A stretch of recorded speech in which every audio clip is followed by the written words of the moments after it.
Hello, my name is Kristofor Wiley, and I am the chair of the Conceptual Foundations Network at the National Association for Gifted Children. For years, our network has curated the Legacy Archive Project, formally collecting and cataloging video interviews with influential figures in the field of gifted education to establish a resource for scholars and practitioners. This year, we are joined by Dr. Don Ambrose. Dr. Ambrose is a professor of graduate studies at Rider University and editor of the Roeper Review, a seminal journal for gifted ed and creativity. He serves on the editorial boards of major journals in creative intelligence and for several book series. What characterizes Don for me, more than anything else, is his penchant for initiating and leading projects with eminent figures from an extraordinary variety of contexts, including gifted education, general education, creativity studies, cognitive science, ethical philosophy, psychology, political science, econ, law, history, sociology, architecture, theoretical physics, and of course, critical thinking. These works have explored creative intelligence, the moral ethical dimensions of giftedness, 21st century globalization and its effects on creative intelligence, innovative holistic education for the gifted, applications of complexity theory to high ability transformational giftedness, creativity fueled by constraint, and panoramic overviews of the entire field of gifted education. Among his long list of honors are the Mensa Lifetime Achievement Award and the Distinguished Scholar Award from NAGC. Currently, Don is exploring the invention of new creative and critical thinking strategies based on constructs derived from various academic disciplines. Welcome, Don Ambrose. Thank you very much, Christopher. So I wonder if we might start by taking it all the way back, and maybe I could ask you to tell us a little bit about the path you found into the field of gifted education. What brought you in? Okay. Well, when I was younger, I had no idea that the field even existed. I grew up in the middle of nowhere in the Western Canadian prairies. The nearest town had 67 people in it. It was 15 miles away. So I worked on a farm the whole time and developed whatever talents I had there. And then I worked in construction crews to put myself through college. And one of them was a highway construction crew, and there was a driver of a huge machine who would never have been in a gifted program ever.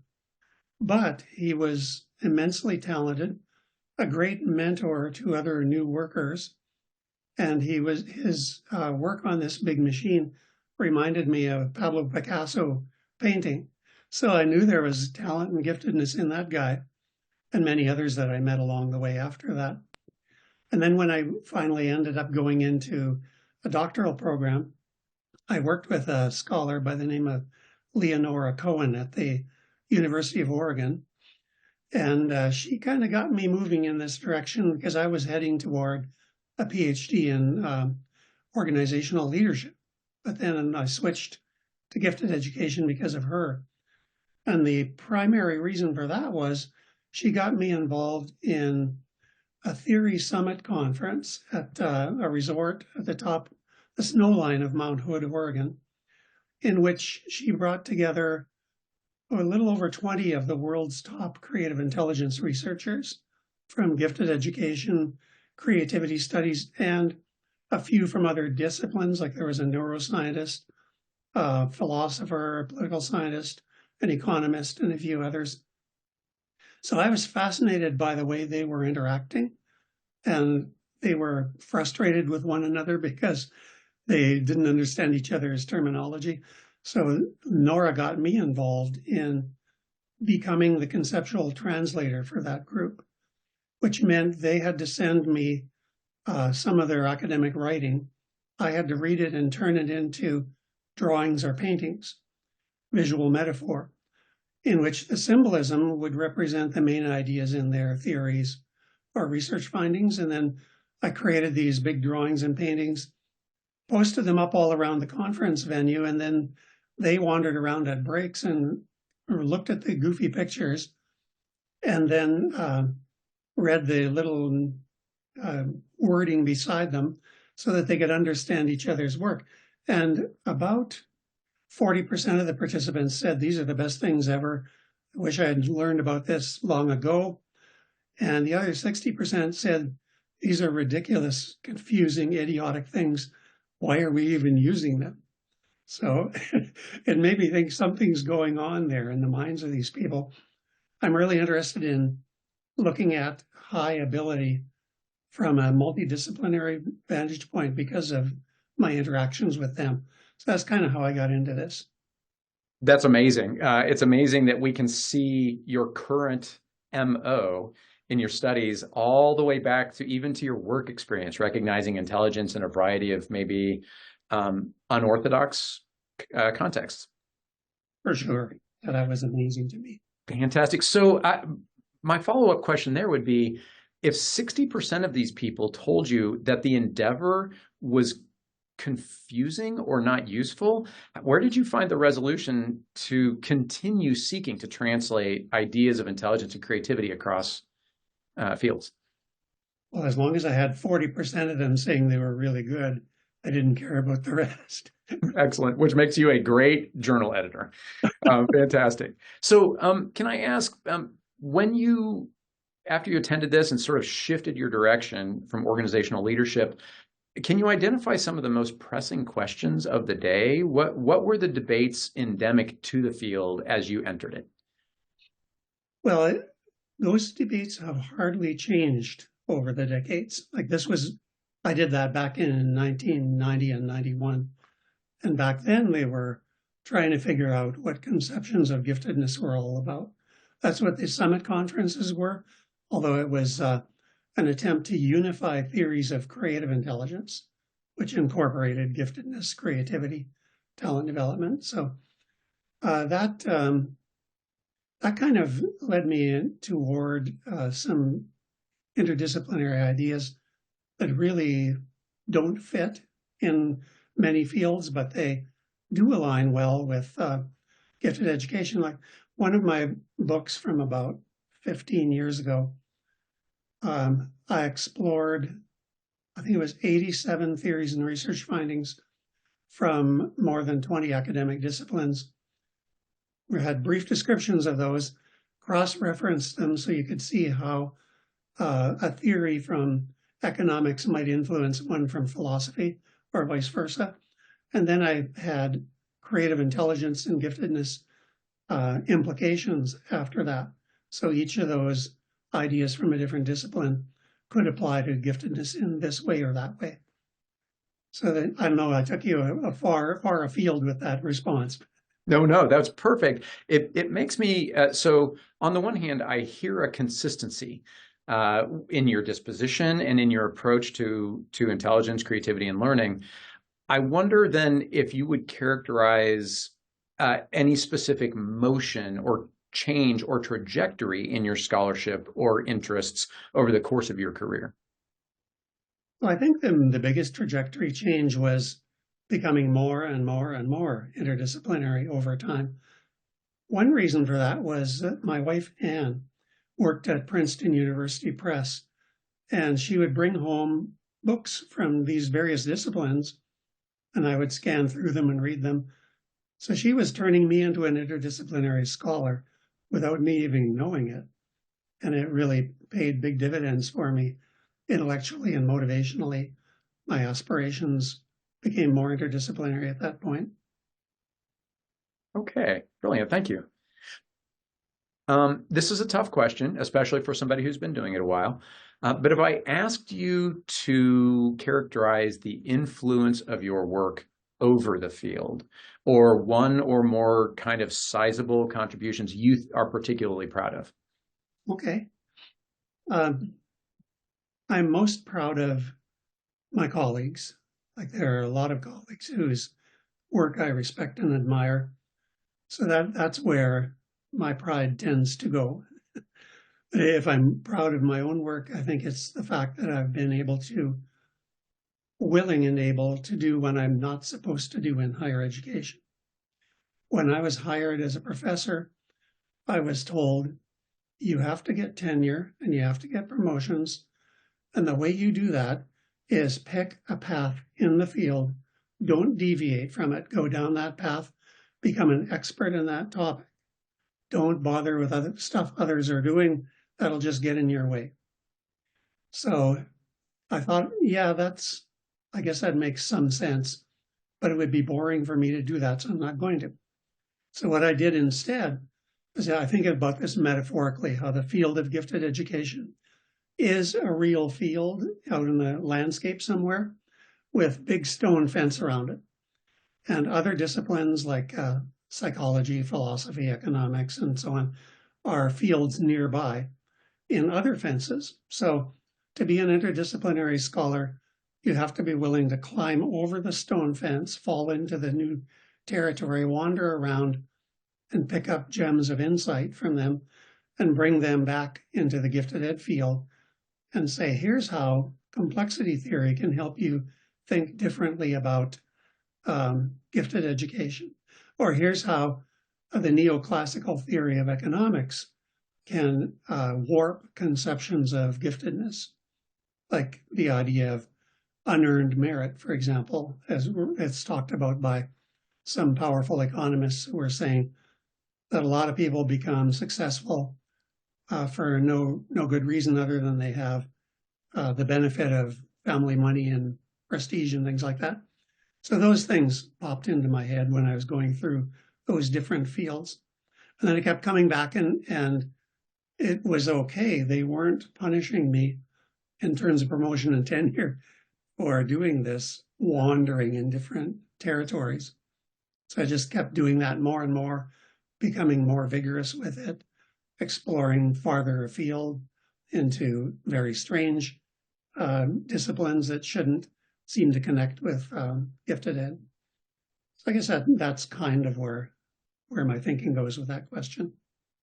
And it's landing on fertile ground with me, the idea that while we do need high-level experts on focused topics to continue to push that narrow point down the field, we would be bereft, right, without also the information coming laterally to keep us from getting maybe a little narrow-sighted, or even I might use the word incestuous, just continuing to build knowledge on our own knowledge and not allowing ourselves to be informed by crosswinds, right? Yeah, and that's a strong element of dogmatism. Dogmatism is in any blend of narrow-minded, short-sighted, superficial, rigid thinking. And a lot of academics get caught up in it, not realizing they are. And so they do important work on this little narrow path, but then get angry when somebody tries to pull them off that path, and they become really dogmatic. So Bob Sternberg and I published 2 books on dogmatism a few years back because we were both interested in that problem, not just in academia, but in society as well. Excellent. Well, I'm gonna take that and piggyback off of it. You mentioned that you're proudest of your colleagues, and I don't want to put you on the spot making a list from which somebody may be excluded, but I wonder if you'd feel comfortable talking about some of the people who have sort of helped you along and whose work has inspired you. Okay. Well, the first one that comes to mind, of course, is Nora Cohen, who was my doctoral advisor. She really launched me on this path, and her mentorship keeps popping back up in my work, and I keep feeling grateful to having worked with her.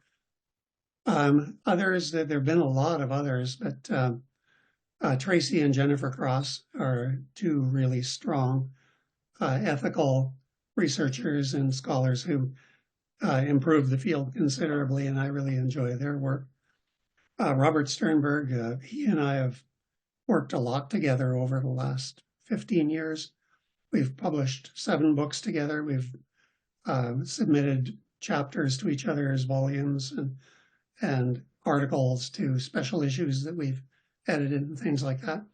And I like the fact that he is aiming more and more at big picture thinking and ethical awareness. That characterizes Tracy and Jennifer and Nora as well. They're all big into ethics. And then there's Howard Gruber, a creativity researcher from Columbia University, who was a prominent figure in my work, but of many others as well, showing how creativity is a long-term sense of purpose combined with aspirations and talents. And it's not just a light bulb moment at an instant. It's a lifelong pursuit down a path. So those are just a few. Mark Runco, creativity researcher and journal editor, is another one.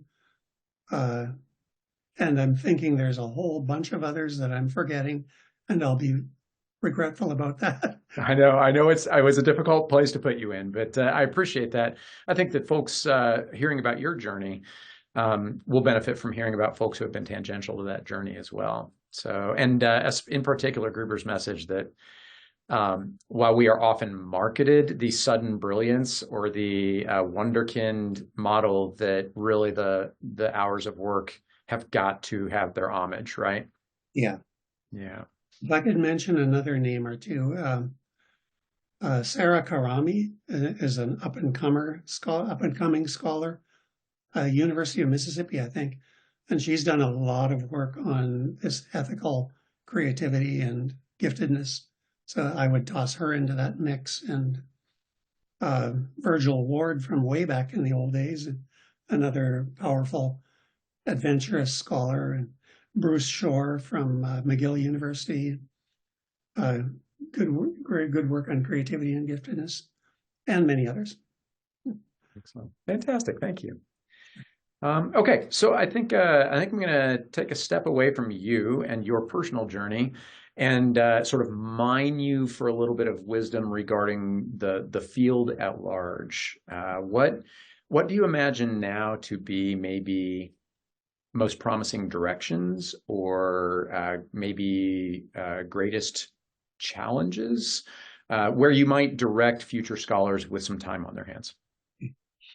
Well, the primary problem we have in the 21st century is severe and growing inequality, where you have impoverished kids who have no hope of getting anywhere, and you have affluent kids, some of whom do great work and improve the world, and others who selfish psychopaths and destroy the world and make it even more unequal, like the Supreme Court decision from early 2000s, where they gave corporations the right to be people and to buy politicians.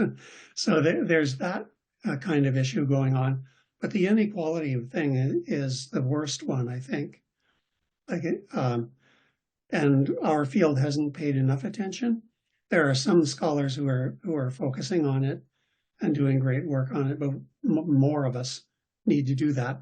And practitioners need to be more aware of its influence in their classrooms. Like if they're working with an impoverished kid whose aspirations have been stunted because of that horrific life experience they've been going through, but have brilliance underneath. One example of that I'll give you is when I was doing a keynote presentation at a conference in Winnipeg, Canada. The night before the conference started, I was sitting at a dinner table. We're having an open dinner like that. And there were 5 people at my table, and one of them, I'm 6'5". This guy was 2 inches taller than me at least. He had muscles, enormous muscles, and tattoos all over, and he was grumpy. And so I thought, I should tell him a joke to get him to lighten up a little bit. So I started trying to do that. And he started glaring at me. And I thought, given that his bicep is bigger than my chest, I better shut up right now.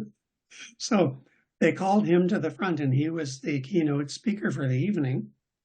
And he started showing his fantastic artwork and describing an organization he had created. Turns out he had been a street gang leader in his younger years and had been incarcerated in a maximum security prison for a long period.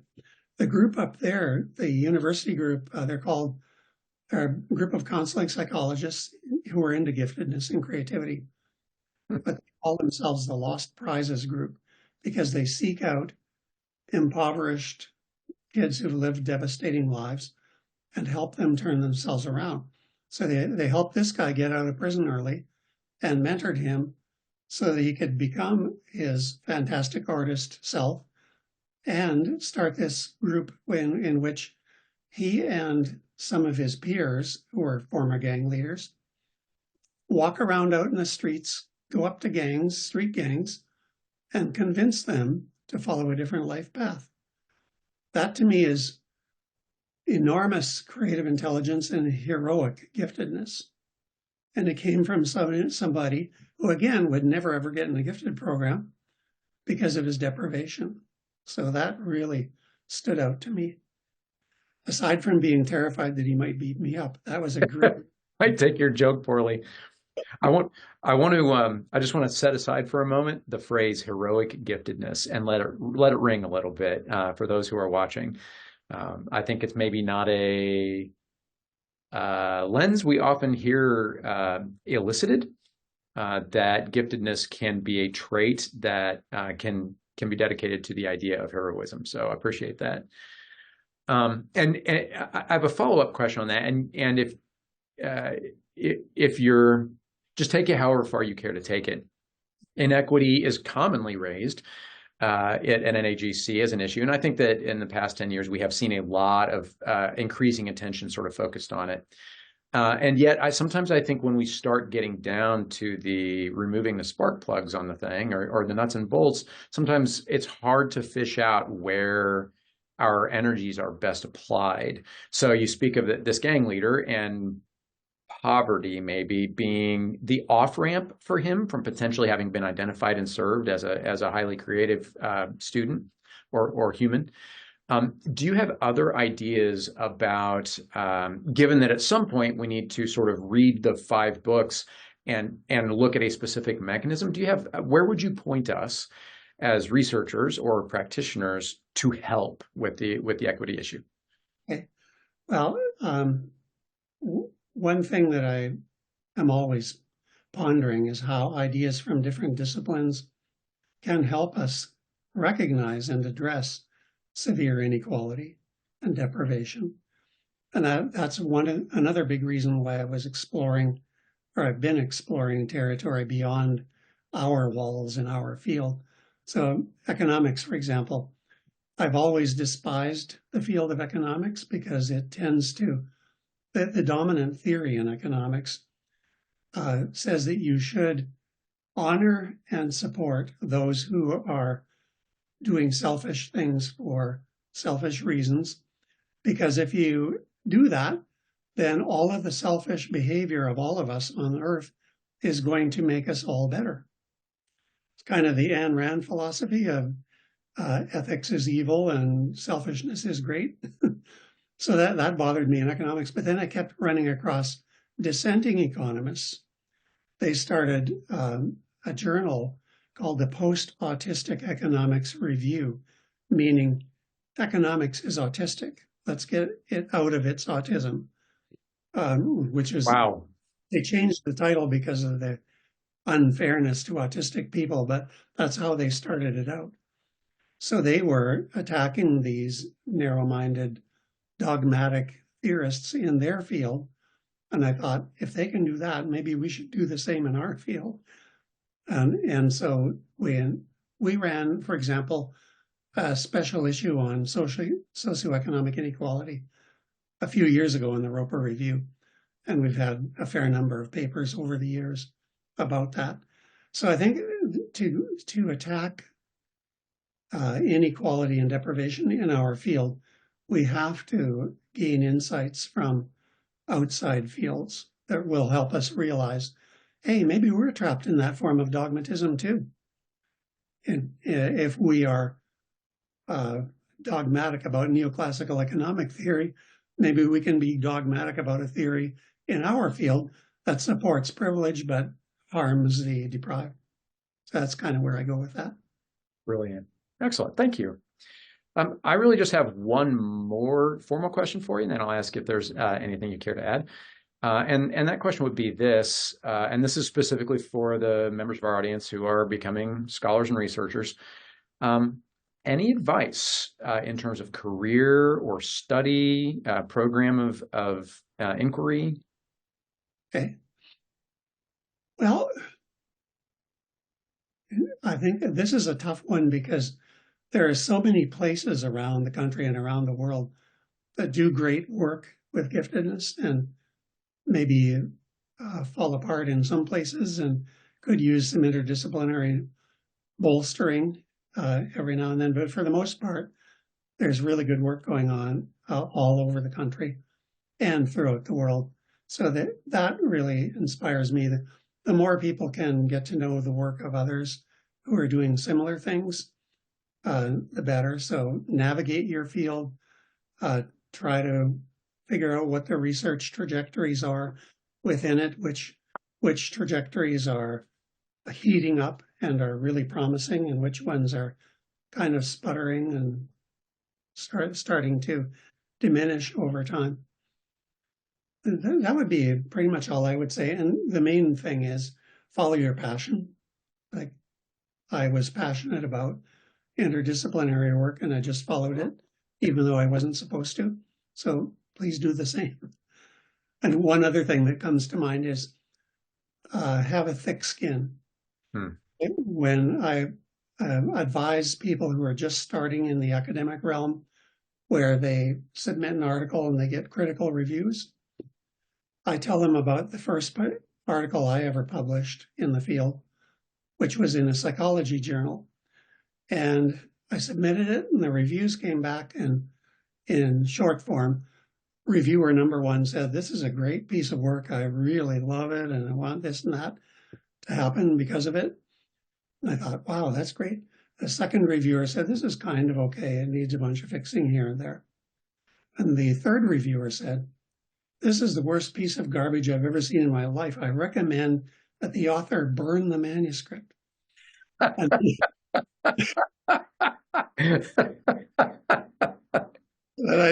I tell the people I'm trying to mentor about this that I revised and resubmitted, and that the editor said, "Don't worry about the really nasty remarks of reviewer number 3. Just take the advice about revision from all 3 reviewers. Tell us what you want to revise based on that and what you think you shouldn't revise, and go ahead and resubmit." And I did, and it got published. So when I tell them that, everybody has a bit of a sigh of relief, because they think getting a horrific review from an anonymous reviewer is horrible, but it just happens every now and then, so don't worry about it. Okay. All right. Thanks for that. Well, go ahead. Yeah. I was just going to ask, before we wrap up, anything you care to add to the interview for the good of the audience? Okay. Well, I was going to add something to your prior question about the granddaughter and her analysis of my intelligence. But absolutely. You want me to add that? Yeah, absolutely. Okay. For all of you out there, you should know that I've had my intelligence assessed, a new kind of intelligence evaluation. And here's what it's like. Our little granddaughter comes over. She's in grade 3 now, but when she was in grade 1, she would come over and visit us, and she would go up to Anne, her Grammy, and say, "Grammy, you're the bad student, and you're in kindergarten, and I'm the teacher." And then she goes up to me and says, "Grampy, you're a kindergarten student, and you are the very, very, very, very dumb student." And I thought, whoa, that's an IQ test that I didn't think I would flunk like that. Right. One must wonder, is this a logarithmic scale? Does every vary multiply your dumbness by 10, or is it simply geometric, right? I think she would agree that it's multiplied by 100. Excellent. Well, thank you so very, very much, Don, for joining and for sharing your wisdom. And we'll get this put together and put out for people.